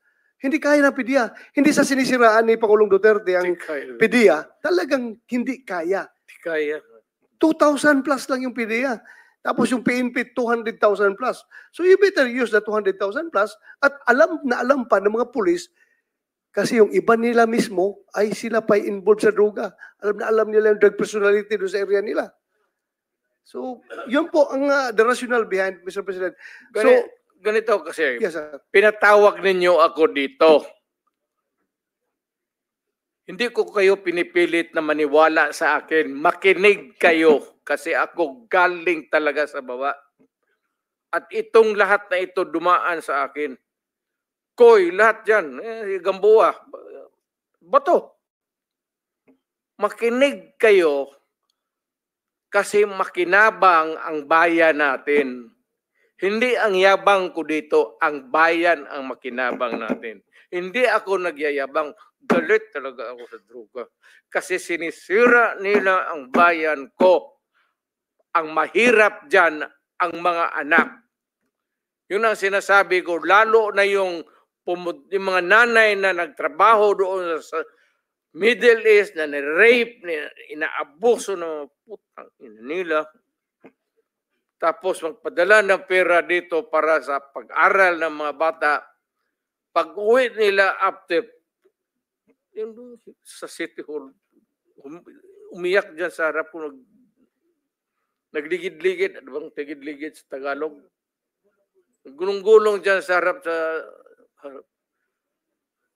Kasi yung pinapadala ng pera pala na yung dalawang anak niya, babae, puro doon sa droga na punta yung... Kaya kung makita mo, ewan kung, hindi kasi kayo sa babae.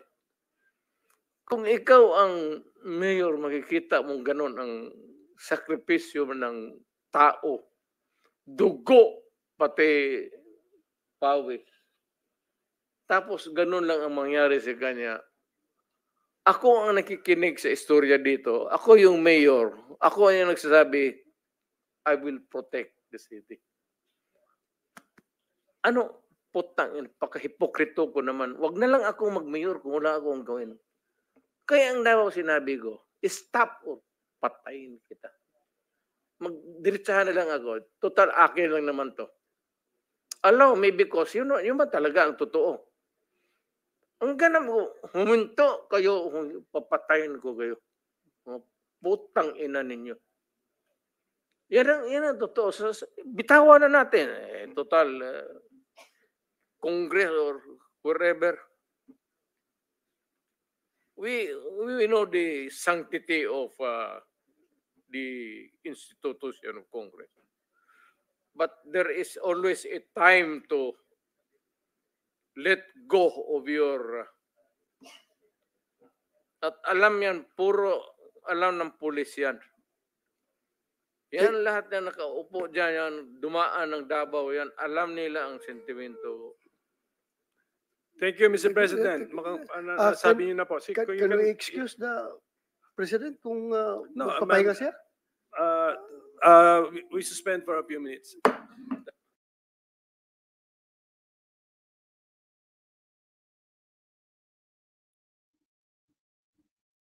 Senado nga hindi ginagalang ni Digong eh. Kita nyo kung magmumura dyan. Sa totoo lang, si Digong, normal na lang na citizen yan.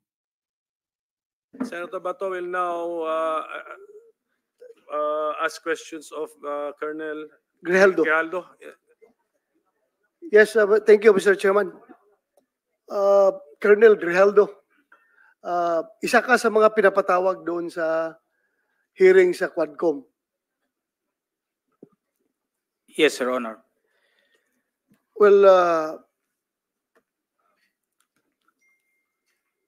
pwede mong i-share kung anong gusto mong i-share dito sa committee na ito? Yes, Your Honor. Right. Mr. Chair, Your Honors, sa ating lahat, magandang hapon. Allow me to read my opening statement. Matapos ang House Quadcom hearing na umabot ng 14 hours, dumating ako sa bahay ng madaling araw ng October 23. Kasagsagan ng bagyong Christine.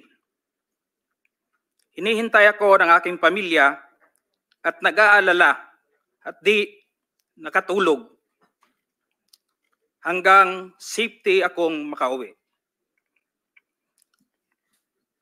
Dala-dala ko ang masamang karanasan at hinanakit sa pangyayari, pero di ko agad nasabi sa aking asawa. Hanggang lumipas ang ilang araw, napansin niyang matamlay at di ako mapakali. Di ko matiis na di ko sabihin sa kanya, kahit alam kong apektado siya at may nervyos pag ang pag-usapan ay tungkol sa trabaho ko. With great courage, I confided everything to her. Kahit ito ay malaking problema, and it will affect us and it will change on our normal and simple life. My career for almost 30 years of service, our personal and family safety and security, and maybe I will be condemned or be ostracized. My wife hugged me and started to cry and asked me why. I told her patagal na tayong nagsusumikap and we have to be strong and survive together. Mauna ni ang panahon nga magpakabanata means makialam. Lisod maging witness rata o maging innocent bystander. Maangol gyapon ta o maging casualty tayo. Gipasabot nako sa iya ha. I have to explain to her, kailangan naay mo barog sa kamatuoran. There must be someone to rise up to the occasion. I told her that I have the moral obligation and a call of duty to uphold as police officer. In the eyes of God and in the soul of man, I have to say this, even God was betrayed 3 times.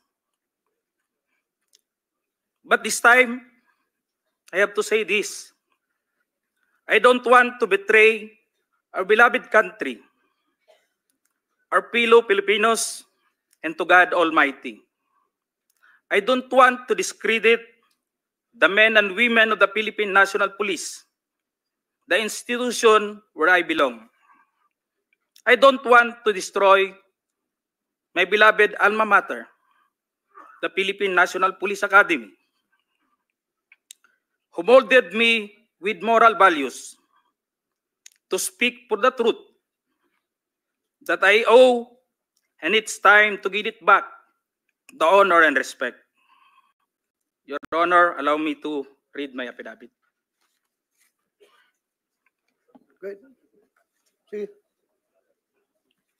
David, Yes, Your Honor. sige, also submit a copy to us. Sige, Yes, Your sige. Honor. Mahaba po yan? Ilang pages pa yan? Saglit lang, Your Sige, Honor. go ahead. Allow me to read, Your Honors, my affidavit. I, Police Colonel Hector U. Grijaldo, third level officer, presently assigned a personal holding administrative unit, Camp Crame, Quezon City, after duly sworn to, under oath and in accordance with law, do hereby depose and states that I've been dedicated to public service for almost 30 years.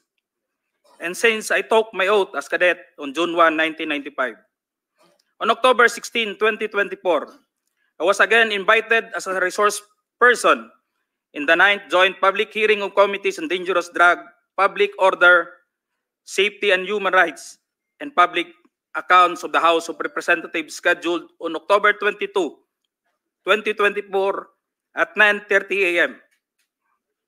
I, together with other invited PNP personnel, attended the joint hearing in the House of Representatives. After I answered questions related to extrajudicial killings and the reward system, I was approached by a security personnel while I was seated in one of the witnesses during the hearing. The said person told me that I was summoned by Congressman Dan Fernandez. I went out of the room with the security personnel. When we were outside, he told me to go to the left corridor and proceed straight to the end room. While walking, I saw other witnesses who were standing in the corridor, including my classmate, Major Portalesa and Captain Anova, who was wearing a PNP uniform, and the latter acknowledged me by saluting. When I entered the room, I saw two lawyers of Police Colonel Garma standing inside the room. One of the lawyers approached me and then asked me what we are going to talk about. I said, I do not know. After a while, Kong Dan Fernandez entered the room and he asked me to sit beside him on his right side. And then Kong Abante entered the room, sat far end of the chair on the right. One of the lawyers of Police Karma stood near at my back. Kong Dan Fernandez put the paper he was holding on the table and told me, ito ang sasabihin mong statement na ito. While pointing on the paragraph on the paper, ito ang supplemental affidavit ni Colonel Garma. Sabihin mo, alam mo ang reward system. I-confirm mo lang.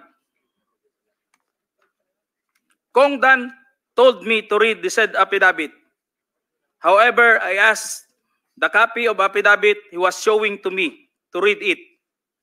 He did not give it to me. The lawyer of Police Colonel Garma said, ikaw lang ang pwedeng magsabi niyan, sabi ni Colonel Garma. I was puzzled and I asked myself, why me? I respectfully told him that I cannot confirm. They are saying as I have not read the affidavit. We went silent for a while. And then Kong Dan Fernandez said, while holding the affidavit, saan ka pwede? Dito, noong 1999, about DDS, alam mo to, pulis ka na sa Davao nito. I politely told him that I was not still with the PNP because I was working with the Bureau of Jail Management and Penology in 1999 that time. After some time, Kong Abante asked me how many years those still I have with the PNP. I answered, I still have 4 years before my retirement. Then he made a remark, pwede ka pang maging general. I humbly responded to him, masaya na ako sa ranggo ko, sir. Pagkatapos nito, sir, uuwi na lang ako. At magtatanim na lang ako ng kamote sa amin. The cordial conversation between us continued. And I felt that they wanted me to convince me to do what they wanted me to do. Then Kong Abante asked me where I serve as a chief of police. To which I answered, Mandaluyong City Police Station. Kong Abante then persuaded me by saying, ikaw naman, Colonel, ganito na lang. Alangan namang walang insidente o pangyayari sa panahon na yon. I answered, and I served as a COP in Mandaluyong during the COVID-19 pandemic, and there were less crime committed. And we did not receive any reward from anyone.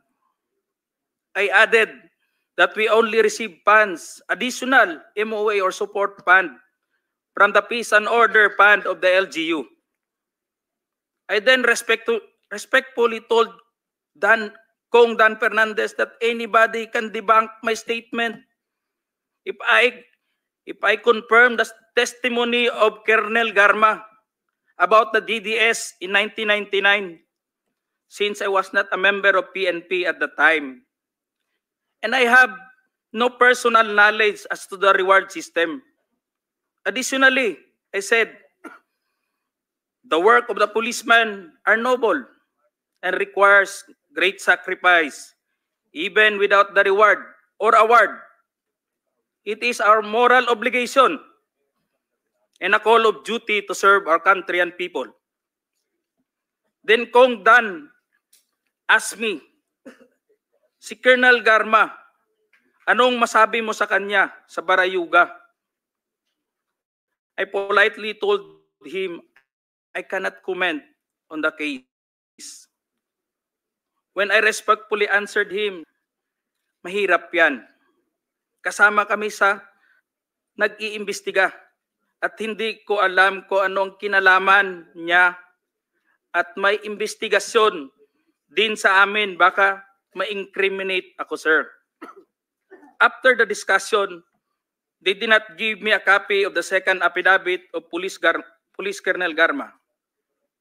I felt that I disappointed them. Kong Dan Fernandez and Kong Abante left the room, while I and the two lawyers of Police Colonel Garma stayed in the room for a while. I presume that they are about to present the second affidavit of Police Colonel Garma. I asked the two lawyers of Police Colonel Garma why they have chosen me. They did not answer me and just stared at me. And that I went back to the hearing room. When I went back to the hearing room, I immediately called the attention of Police Colonel Lito Patay, who were sitting behind the witness table. We proceeded at the back of the lobby area when they suspended the hearing. I confided and discussed to him what happened in the room with Kong Dan Fernandez and Kong Abante and the two lawyers of Police Colonel Garma. That's all, Mr. Chair. Thank you, Colonel Grijaldo. What motivated you to speak before this committee?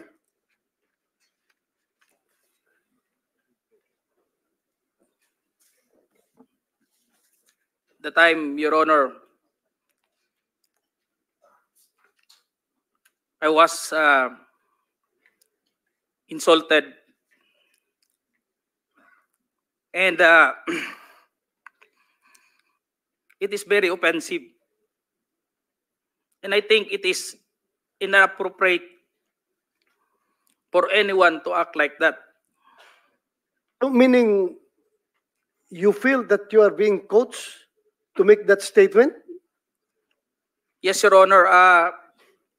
I feel I've been corrupted to make that statement, Your Honor. Just because that time, habang nag-uusap-usap, habang nagkakaroon ng deliberation doon sa hearing, Your Honor,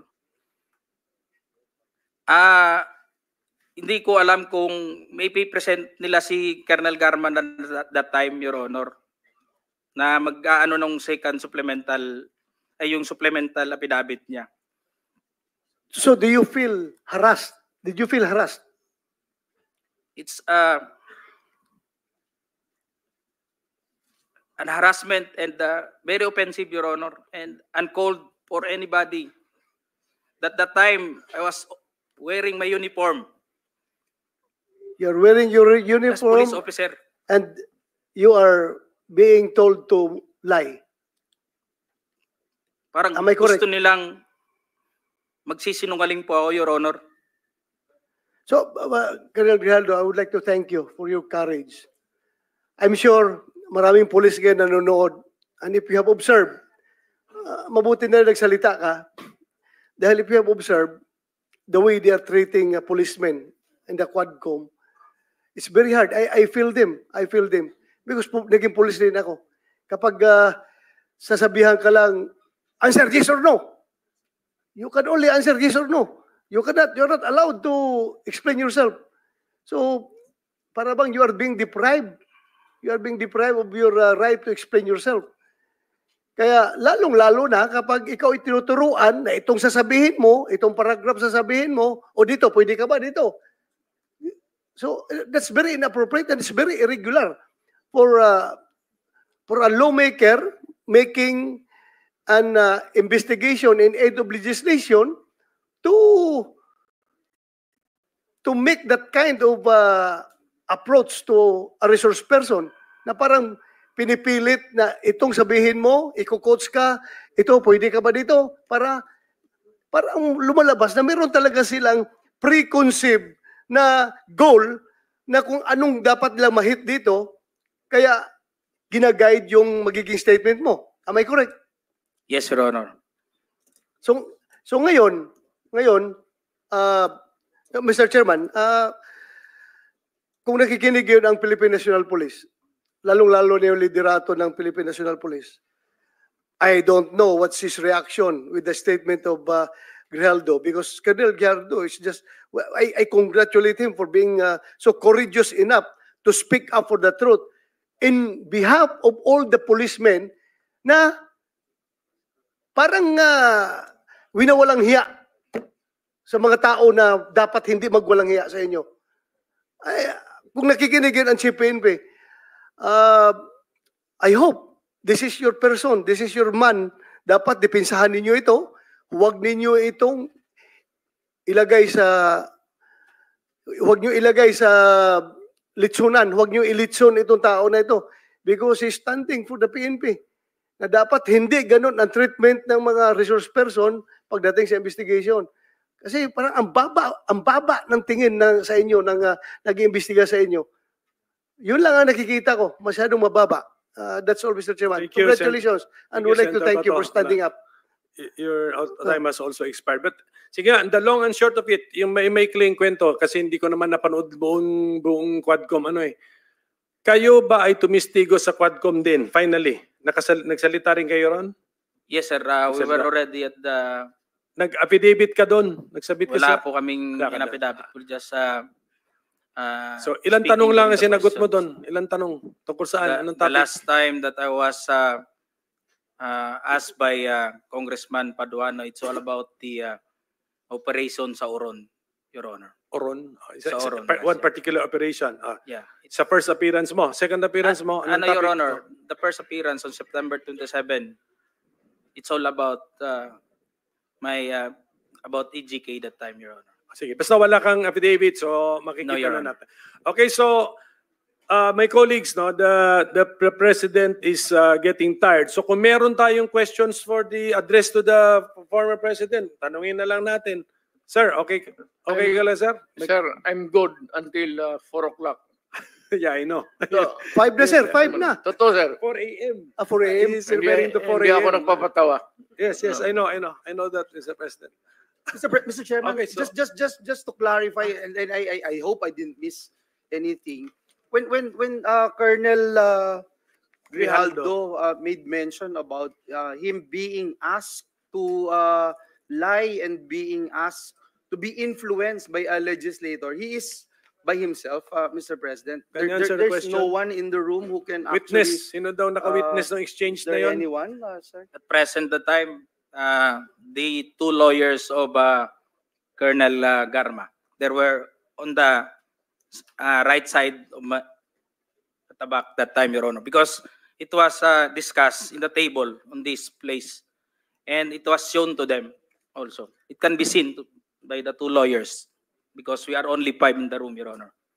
And seen and heard Yes, Your Honor. the words that you uttered a while ago. Just because one of the lawyer reacted when I refused to confirm the statement, because the holdings of this paper, Your Honor, like this was on the second page, and I've seen some notes or names, and my name was indicated in that statement.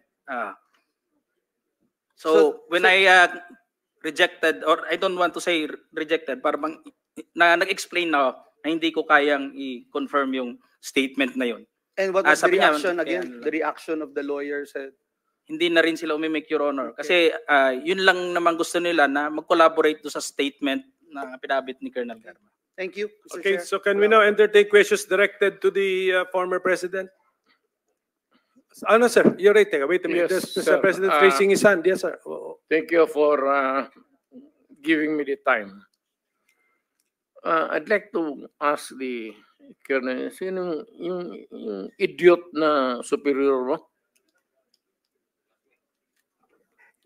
What is the question, sir? Who is the superior of... Yes, the one who... Alam mo ano ang ginawa nung ulol na yon? Subornation of perjury. That is a crime. Tingnan mo sa revised penal code. Subornation. Sige po, I think you already stated it, Colonel Grijaldo. Nasagot na po niya, Mr. President, nasa testimony na po niya. Sige po, can we now proceed? Who has questions for the former President? Mr. Chair, Oh, I'd like to make it clear na yung ginawa ng idioto na opisyal mo o classmate mo, Sir, Yes. it's not officer, congressman. Congressman ang nagsabi sa kanya. Ganun, congressman. yung idioto na congressman, subornation o perjury yan. He was suggesting, the mere suggestion of what was you to do is already a crime. Under the revised penal code, yung inuudyok mo yung tao na mag-execute ng affidavit falsely or making a false narrative, subornation of perjury. yes, that's a crime under the Yes. revised penal code. Yes, sir. Thank you. Sige, sir, because, okay, we are operating under, no time constraints. So, sabi ko kanina, hanggang 3 o'clock lang tayo. But sige, but Quick